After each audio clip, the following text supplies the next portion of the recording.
Selamat sahabat anak-anak, berita misi sahabat ke-10 triwulan 4 tahun 2023 berjudul Da Costa dan Seorang Diakon. Diceritakan oleh Da Costa dari Ghana. Da Costa merasa bosan. Dia tidak bisa pergi ke sekolah karena sekolah ditutup. Dia tidak bisa pergi ke gereja karena gereja tutup. Dia bisa meninggalkan rumah, tetapi sepertinya tidak ada tempat bagi anak laki-laki berusia 12 tahun untuk pergi. Pandemi COVID-19 telah mengubah kehidupan di negara Ghana, Afrika. Kemudian seorang diakon gereja bertanya kepada Da Costa apakah ia bersedia berkhotbah bersamanya di jalan.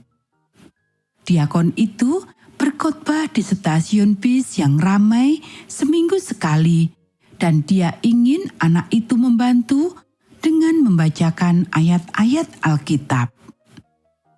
Da Costa menyukai tawaran itu. Dia senang berkhotbah. Ia juga bosan duduk di rumah. Orang tuanya memberi izin dan pada suatu hari Senin, Da Costa dan diakon itu pergi ke stasiun bis. Tetapi sebelum mereka berkhotbah, diakon memberi anak itu sebuah Alkitab hitam dan petunjuk-petunjuk tentang bagaimana berkhotbah. Berhati-hatilah untuk tidak menjatuhkan Alkitab itu, katanya. Juga percaya dirilah ketika engkau membaca Alkitab. Lihatlah hanya pada Alkitab ketika engkau membacanya. Jangan menengadah ke atas. Da Costa berdoa dalam hati agar Allah menolongnya. Tolonglah saya untuk tidak merasa malu, doanya. Kerumunan orang berjalan hilir mudik di terminal bis. Beberapa orang pergi dengan bis dan yang lainnya datang dengan bis. Orang-orang lain berdiri di sekitar menjual sepatu, kemeja, dan barang-barang lainnya. Diakon memasang pengeras suara dan menyalakan musik Kristen. Orang-orang berhenti untuk mendengarkan. Setelah 1 jam musik diputar, diakon itu mulai berkhotbah. Ia berbicara tentang kedatangan Yesus yang kedua kali. Setiap mata akan melihat Yesus ketika ia datang dalam awan-awan kemuliaan, katanya. Tetapi tidak semua orang akan berbahagia karena mereka tidak akan siap untuk bertemu dengannya. Ia menoleh kepada Da Costa dan anak laki-laki itu membaca dari Alkitab berwarna hitam. Lihatlah, ia datang dengan awan-awan dan setiap mata akan melihat dia. Juga mereka yang telah menikam dia. Ia membaca, dan semua bangsa di bumi akan meratapi dia. Wahyu pasal 1 ayat 7.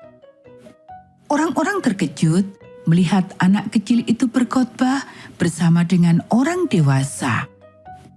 Banyak yang berhenti untuk mendengarkan.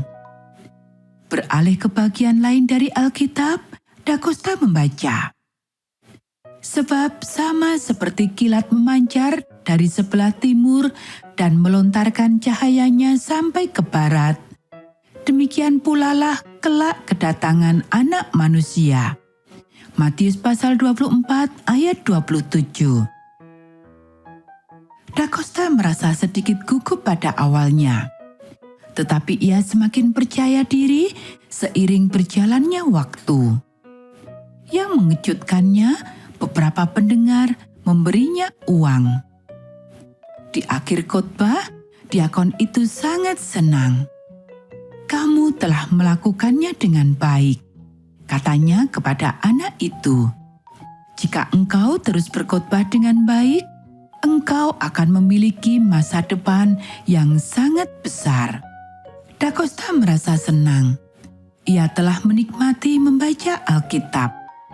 Selain itu, berkhotbah jauh lebih menyenangkan daripada duduk di rumah.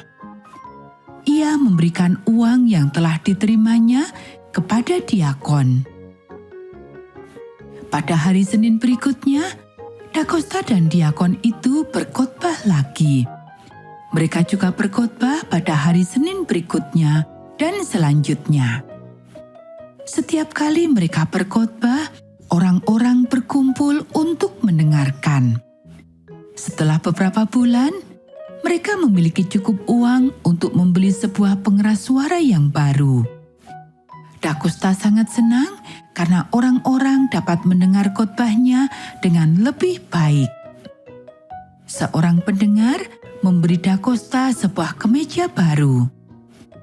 Dia telah mendengarkan dia berbicara sambil menjual kemeja lente tradisional yang terbuat dari tenunan sutra dan katun. Ia sangat bersyukur melihat anak laki-laki itu membaca Alkitab, sehingga ia memutuskan untuk memberinya kemeja berwarna merah, kuning, hijau, dan hitam. Di lain waktu, seorang pendengar meminta Da Costa untuk mencoba beberapa pasang sepatu hitam sampai ia menemukan ukuran yang tepat. Kemudian dia membeli sepatu tersebut dan memberikannya kepada Da Costa. "Terima kasih telah berkhotbah," katanya kepada anak laki-laki yang takjub itu. "Teruskanlah." Da Costa terus melakukannya. 1,5 tahun telah berlalu sejak ia pertama kali berkhotbah dengan diakon itu. Sekolahnya telah dibuka kembali, sehingga ia tidak dapat berkhotbah setiap hari Senin. Tetapi kapanpun ia bisa, ia bergabung dengan diakon untuk berkhotbah di stasiun bis.